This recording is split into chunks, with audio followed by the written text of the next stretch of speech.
Xəbərmi YouTube kanalının daimi izləyiciləri, hər birinizi salamlayıram. Kanala abunə olub, videoları bəyənməyi unutmayın. Müğənni Zamiq Hüseynov evindən paylaşım edib. İfaçı videoda formada qalmaq sirrini də izləyiciləri ilə bölüşüb. O, 10 ildir səhər idman etdiyini vurğulayıb. Həyat tərzimə çevrilən məqam səhərlər su içib saat yarım durmadan gəzmək və asta-asta qaçmaqdır. Artıq bu illərdir belədir. Sonra isə səhər yeməyi yemək. 10 ildir belə qidalanıram. Hər gün idmanla məşğul oluram. Dünyada ən çox sevdiyim şey səhər yeməyidir.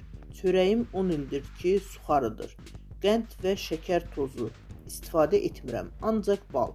Sağlam olun, təmiz qidalanın və mütləq idmanla məşğul olun.